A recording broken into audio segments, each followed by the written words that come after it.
My name is Lais, and for 28 years I never identified as a lesbian. I liked men, full stop. It wasn't even a question I asked myself. It was a fundamental fact of my existence, like breathing or being right-handed. My entire life had been a straight, predictable line. A good degree, a promising job in marketing, a perfectly nice, stable, handsome boyfriend named Marcos. We had just moved in together. We had matching beige sofas. We were looking at wedding venues. My future was set in stone, a quiet, comfortable, slightly boring, happily ever after. But that was before I met Bianca. And it was before the night that predictable line snapped in half. It all imploded last night. The perfect fiancé, Marcos, confessed. He hadn't just cheated once. He had been living a parallel life for 6 months with a colleague from his law firm. The argument was pathetic. There was no passionate screaming, no throwing of plates. Just a cold, sterile admission from him, and a hollow, empty feeling inside me. It wasn't even the betrayal that hurt the most. It was the realization that my primary emotion was embarrassment, not heartbreak. I was devastated by the failure of the plan, not the loss of the man. He packed a bag and left, leaving me in our perfect beige apartment that suddenly felt like a tomb. I couldn't breathe in there. I couldn't be in the space we built on a foundation of lies. So I fled. I ran out of my own apartment and just collapsed in the hallway, the ugly, industrial, carpeted no man's land between my door and the elevator. I was crying. Not pretty, cinematic tears, but the ugly, guttural sobs of humiliation, of failure, of utter confusion. I was a 28-year-old cliché, the jilted fiancée crying on her apartment floor, and that's when she sat down next to me. I hadn't heard her apartment door open. I just felt a presence, a shift in the air, and then she was there, sitting on the cold floor a respectable distance away. She was the new neighbor from 3B, the one I had only seen in passing at the mailbox. I'd noticed her, of course. It was hard not to. She had this vibrant energy, wild dark hair, always in paint-splattered jeans and a tank top. She was the polar opposite of my beige, curated life. She didn't say, "Are you okay?" or "What's wrong?" Those useless platitudes people offer when they're just being polite. She just sat there in total silence with me for a full minute, her presence a silent act of solidarity, simply witnessing my grief without judging it. Then, after what felt like an eternity, she just reached into the pocket of her hoodie, pulled out a slightly crumpled pack of tissues, and offered me one.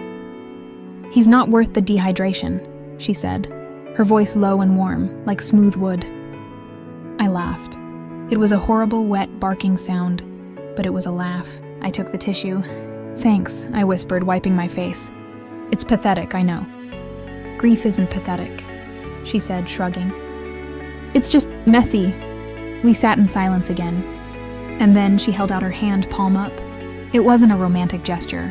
It wasn't a come on. It was a lifeline. A simple human connection offered in the dark. I looked at her hand. It wasn't delicate. It was strong, capable, with short, clean nails and a small smudge of blue paint on the thumb. I hesitated. My whole life, I had only ever sought comfort from men, but Marcos was gone. And this woman, this stranger, was here, trembling, feeling like a fool. I placed my own hand in hers, and the world stopped. It wasn't a spark. It was a high-voltage shock, a current that shot up my arm, bypassed my brain, and hit my heart directly. It was a feeling so profound, so deeply resonant in a part of my soul I didn't even know existed, that it instantly silenced my sobbing. It wasn't sexual, not in the way I understood sex. It was more fundamental. It was recognition. My hand just fit. It felt like coming home after a war. I snatched my hand back as if I'd been burned, a small, terrified sound escaping my throat. I stared at her, my breath caught, my entire body vibrating from that single, simple touch. What the hell was that? She looked back at me, and her eyes were the kindest I had ever seen. There was no shock, no judgment, just a calm, almost sad understanding. She didn't look surprised by my violent reaction to her touch. "It's okay," she said softly as if she knew. "You're going to be okay. It just sucks right now." She stood up in one fluid motion, brushing off her jeans. She offered me her hand again, but this time to help me up, palm open. A safe, non-threatening gesture. I took it cautiously. The electricity was still there, a live wire between our palms, but this time I held on. She pulled me to my feet. I felt wobbly, like a newborn foal. "I'm Bianca," she said, finally smiling a small, kind smile. "I live there. If you need anything, real tea, cheap wine, or just someone to yell at who isn't him, my door is open. Seriously." She let go of my hand, and the loss of contact felt like a sudden drop in temperature. She disappeared into her apartment, 3B, and the door clicked shut, leaving me alone in the hallway again. But everything was different. I stumbled back into my beige apartment, locked the door, and leaned against it, my entire body shaking, but not from crying. The devastation over Marcos was already gone, completely eclipsed by a new, terrifying, exhilarating confusion. What was that? I was grieving. I was vulnerable. That's all it was. It had to be. But my hand, the one she held, was still tingling. It was burning. I spent the rest of that night wide awake, staring at the ceiling of the life I thought I wanted. And for the first time, I was terrified that the most real thing I had ever felt in my 28 years on Earth was holding another woman's hand. The next morning, I woke up on the couch, still in my clothes from the day before, my neck stiff, my eyes gritty with dried tears. The first thought that hit me wasn't about Marcos. It was about her, the feeling. I tried to rationalize it. I had to rationalize it. I was just lonely. I was devastated by a betrayal. Bianca had shown me simple human kindness, and I, in my vulnerable, shattered state, had simply magnified that kindness into something it wasn't.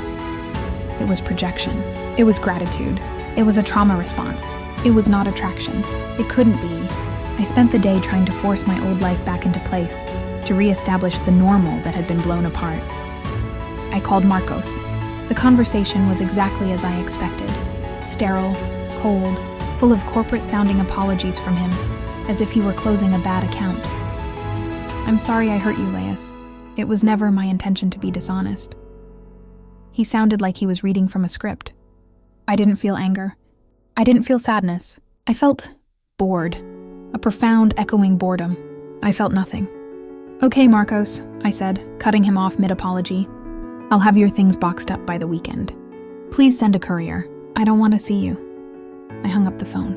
I looked at the framed picture of us on the mantelpiece, the one taken on a beach vacation last year in Bucios. We looked perfect, happy, tanned, smiling, the perfect upwardly mobile heterosexual couple. I felt zero connection to the woman in that photo. She looked happy, yes, but it was a thin, brittle happiness.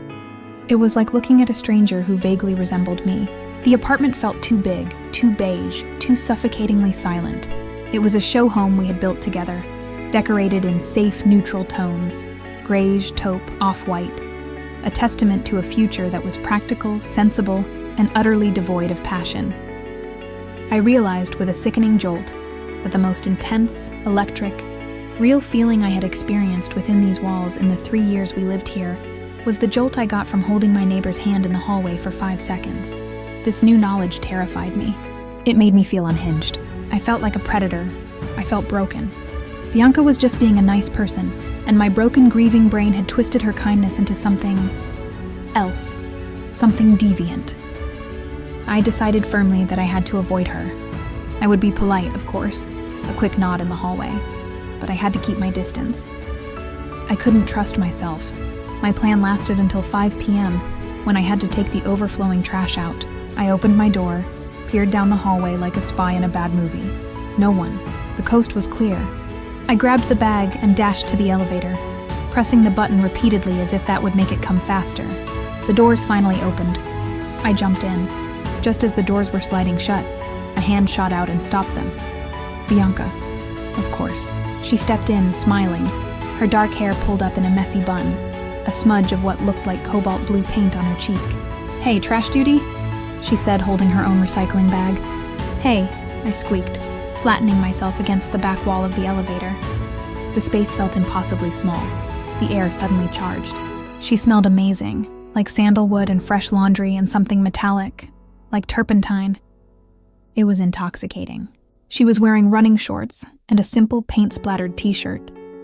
I couldn't stop my eyes from darting to her strong, athletic legs, to the curve of her calf, to the way the muscles in her shoulder moved as she shifted her bag. I felt my face flush hot. "Stop it, Lais, this is not you." You're grieving. You're confused. I stared at the floor numbers, praying for the lobby to arrive. Are you doing okay? She asked, her voice soft, not pushy, not demanding. Last night looked really rough. Oh yeah, fine, just, end of an era, I said, trying to sound casual, breezy. My voice came out 3 octaves too high. Breakups are the worst, she said, nodding with an empathy that felt all too real. They make you question everything you thought you knew about yourself, about your entire life. Her words hit me so hard I almost flinched. She had just perfectly described my last 24 hours. You have no idea, I whispered, more to myself than to her. The elevator dinged. Lobby, salvation. I practically ran out of the elevator, moving towards the trash chute. She went the other way, to the recycling bins. I dumped the bag, my hands shaking. I was almost back to the elevator, almost safe, when she called out. Hey, Lais! I turned, my heart hammering against my ribs. Don't be a stranger just because you're sad, she said, her voice full of that same simple, uncomplicated kindness from last night. My offer for tea or wine still stands, seriously. The door is always open.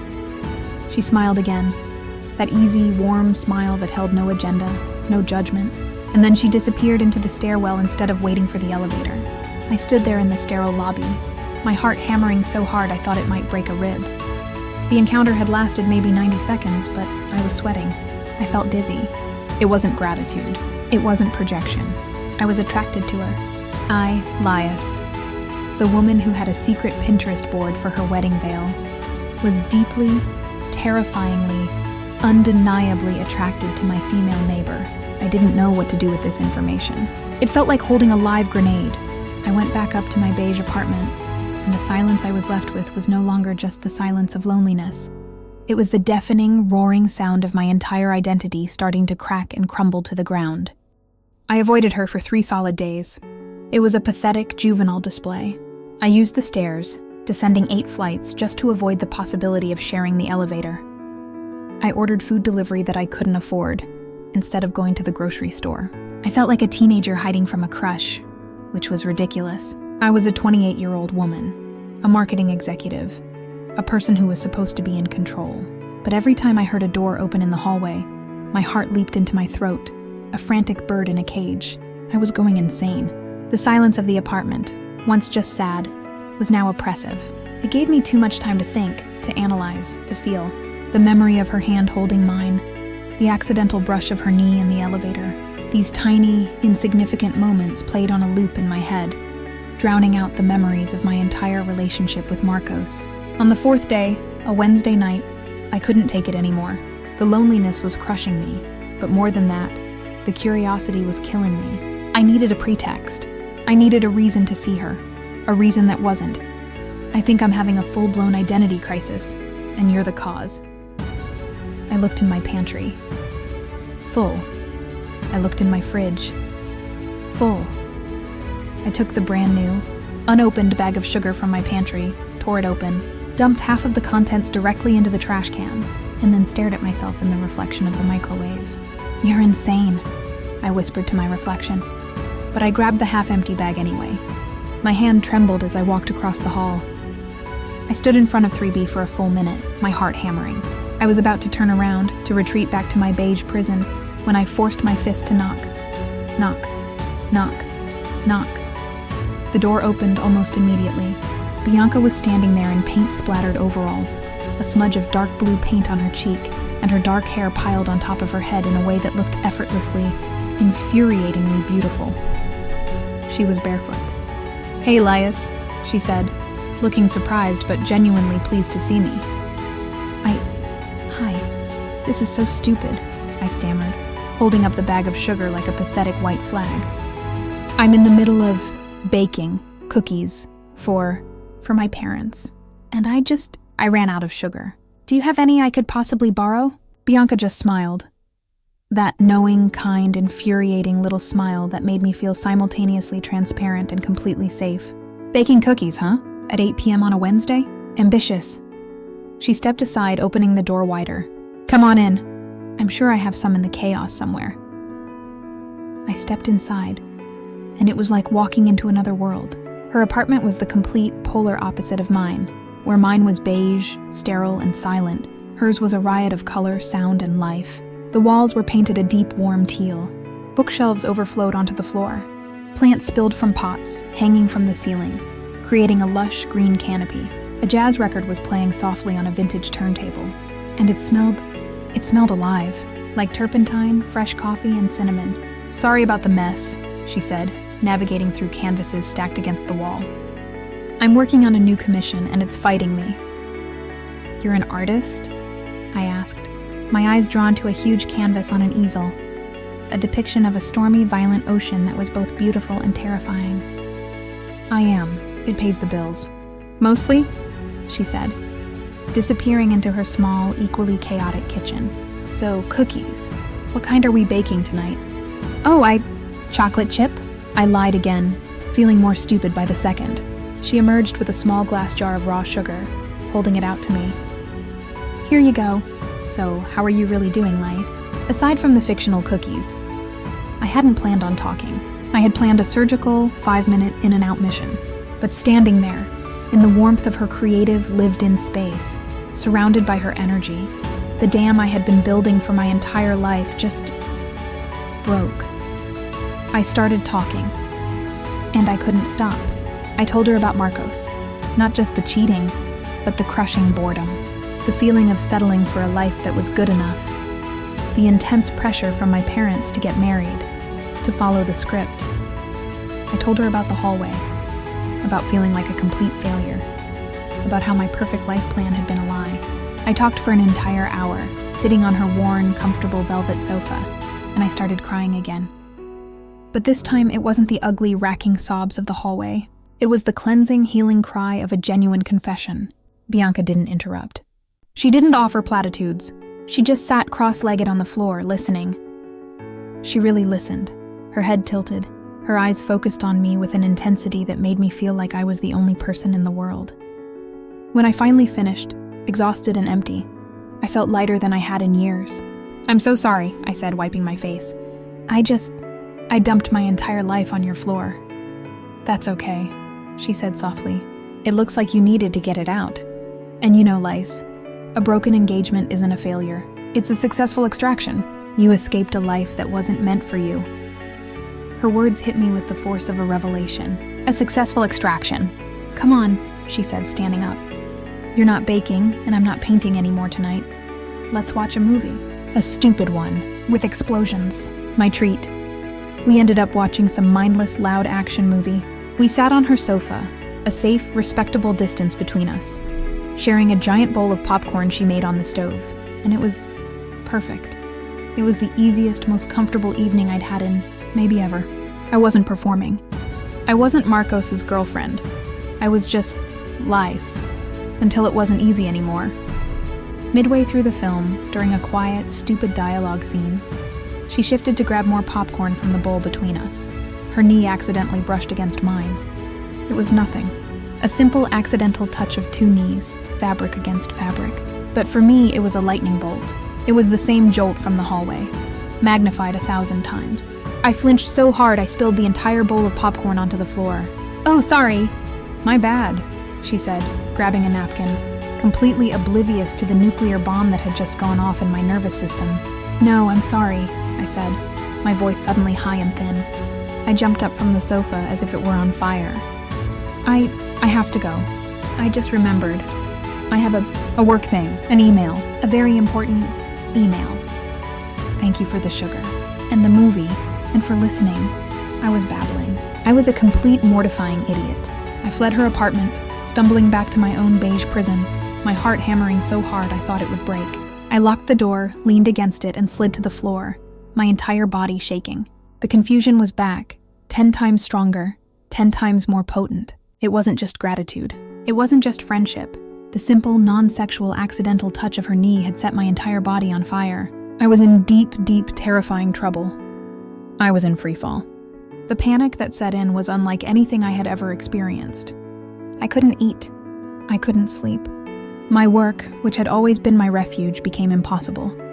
I'd stare at a marketing spreadsheet for an hour, and the only thing I'd see was the smudge of blue paint on Bianca's cheek.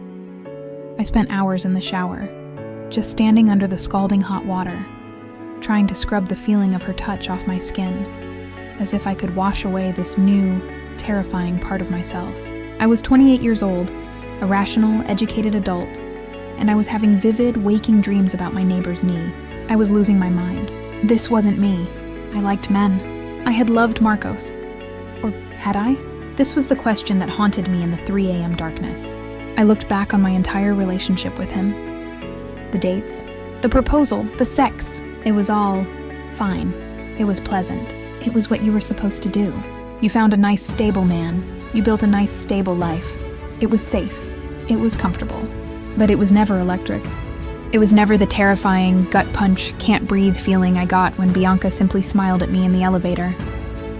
The realization was horrifying. Had my entire life been a lie? Had I been performing a role I thought I was supposed to play? A role assigned to me by my parents? By society? By every movie I'd ever seen?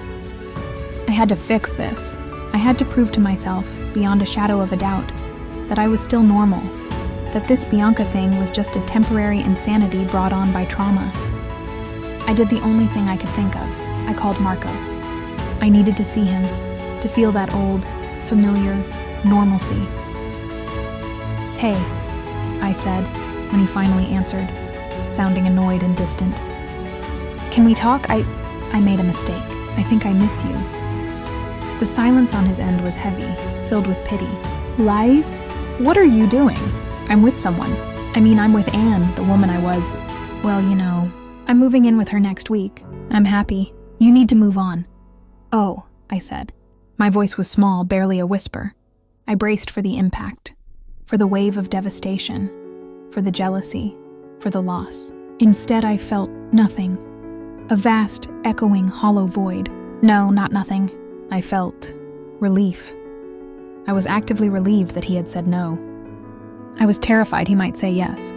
"Oh, okay," I said, my voice suddenly stronger.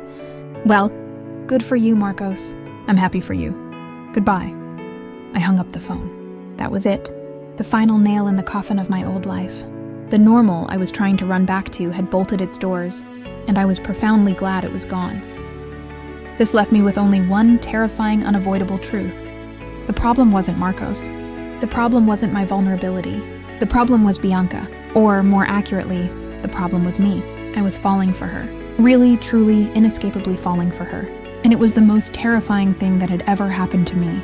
What did this mean? What was I? Was I gay? Was I bisexual? Was I just broken? I spent 2 more days in an agonizing, self-imposed limbo.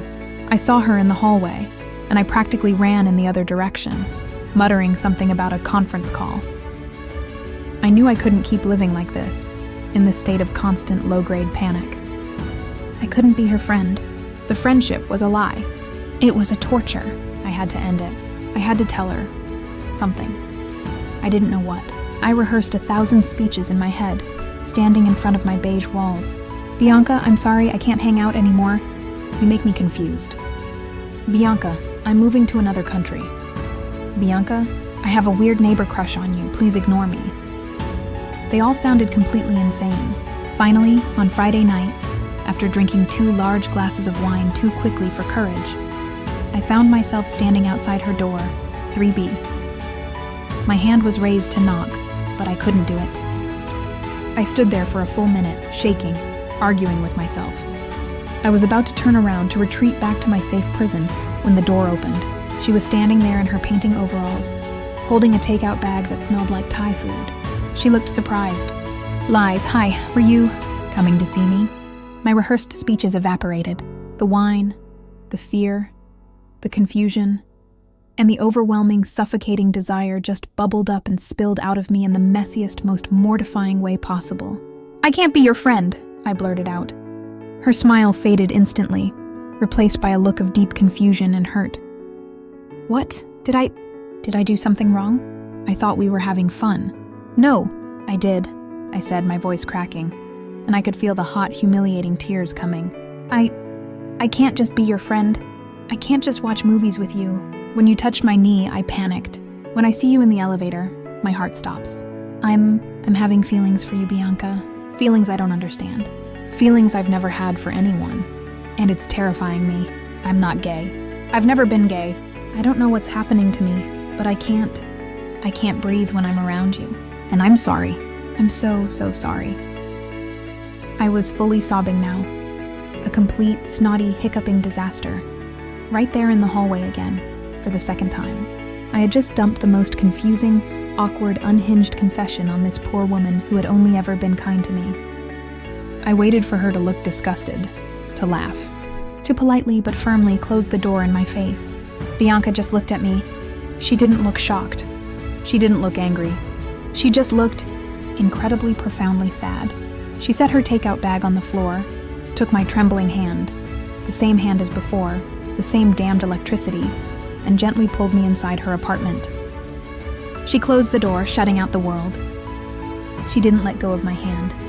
She just led me to the deep, worn velvet sofa, the one I had fled from just days before, and gently sat me down. She disappeared into the kitchen and came back 2 minutes later with a glass of water for me, and a small, heavy-bottomed shot glass of what smelled like expensive tequila for herself. She handed me the water, and then, looking me straight in the eye, took the shot in one clean gulp. "Drink," she ordered, her voice a little rough from the alcohol but kind. I drank the water, my sobs slowing down to shaky, hiccuping breaths. She sat on the heavy wooden coffee table opposite me, her knees almost touching mine. That simple proximity that I had panicked over, now I craved it like air. "Lais," she said, her voice incredibly soft, impossibly gentle. "You didn't do anything wrong. You're not broken. You're not crazy. And you're not a predator. But I was engaged to a man," I whispered, as if that was the ultimate, irrefutable proof of my sanity. "I know," she said, nodding, her gaze unwavering. "And you were miserable, weren't you?" I looked at her, stunned. "How did you—" "Lais, I'm an artist," she said with a small, sad smile. "My entire job is to see people. To see what's underneath the masks they wear. I saw you in the elevator even before the breakup. You looked erased. Like a beautiful, vibrant charcoal sketch that someone had tried to rub out with a cheap eraser, leaving just a faint gray outline. The woman I met crying in the hallway, she was more real, more alive than the one I saw politely getting her mail for 2 months. I didn't know what to say. She saw me. In all my beige-colored fakery, she had seen right through me. "And the feelings you're having," she continued, her voice still gentle. "They're not crazy. And Lais, they're not one-sided." My head snapped up. I stared at her. "What?" "I'm gay, Lais. I've known since I was 15. I'm very, very gay. I know what attraction looks like. And I felt it too. In the hallway. That jolt. That recognition. It was so strong it almost knocked me over." "But if you felt it?" I asked, my mind racing. "Why were you just so normal, so nice? Why did you just offer me tea?" Her smile turned sad. "Because you were shattered. You were on the floor, crying over the end of a 10-year relationship with a man. What kind of predator, what kind of soulless ghoul would I be to jump on you in that moment? What kind of person would I be to see your raw vulnerability and think, oh, good, she's broken, maybe I can turn her? You were grieving, Lais. You needed a friend. You needed a safe harbor, a place to just be without any pressure. So I decided that's all I would be. I would be your friend. And I would lock my own feelings in a steel box. At least until you were healed. Or until you met someone else and moved on. But I ruined that," I said, feeling a new terrible wave of guilt. "I'm the one who couldn't handle it. I broke our friendship." "No," she said. And then, finally, she reached out and placed her warm, paint-stained hand on my knee. The jolt was still there, a powerful current, but this time it wasn't terrifying. It was comforting, it was grounding. "You didn't ruin anything, Lais, you just healed faster than I expected." We just sat there for a long, quiet minute, in the warmth of her messy, colorful apartment, her hand on my knee, the silence filled with everything we weren't saying. It was the most intimate, most peaceful moment of my entire life. "So, what does this mean?" I whispered, terrified of the answer. "I'm 28 years old. Am I a lesbian now? Do I have to change my entire life? Tell my parents?" Bianca shook her head, her dark hair brushing her shoulders. "No, you don't have to be anything. You don't need a new label tonight. You're just Lais. And you're feeling something real for another person. That's all. It's not a political statement. It's not a life sentence. It's just a feeling. You can just let it exist. You can just be in it. How? I asked, feeling like a child. How do you start? She looked at me, her eyes dark and full of an emotion I couldn't quite name, but that felt like a mirror of my own. You just do. You stop thinking about what you're supposed to be, what everyone told you to be, and you just are. She leaned in, so slowly, giving me every opportunity to pull away, to panic, to flee back to my beige prison. Is this okay, Lais? She whispered, her lips an inch from mine. I couldn't speak. I just nodded, trembling. And then she kissed me. It wasn't the frantic, desperate, almost violent kiss I'd had with Marcos when we were trying to fix things. It wasn't the abstract, terrifying shock from the hallway. It was slow, it was warm, it was tentative and questioning and curious. And then, as I relaxed into it, it was certain. It was the taste of cinnamon and tequila, and it felt like coming home. It felt like a lock I never knew was there had just clicked open. It felt like a piece of my soul I didn't even know was missing had just been found. We pulled back, but only an inch. I was breathless. "Oh," was all I could manage to say. She laughed, a low, warm sound that vibrated through me. "Yeah, oh." I didn't go back to my apartment that night. We didn't rush to the bedroom. We just talked. We lay on her velvet sofa, fully clothed until the sun started to come up, and I told her everything. About the pressure, about the beige, and she listened. And I listened to her. About her art, about her family, about her exes. I didn't have my life figured out. I didn't know what I was going to tell my parents, or what I'd do next, or what label I was.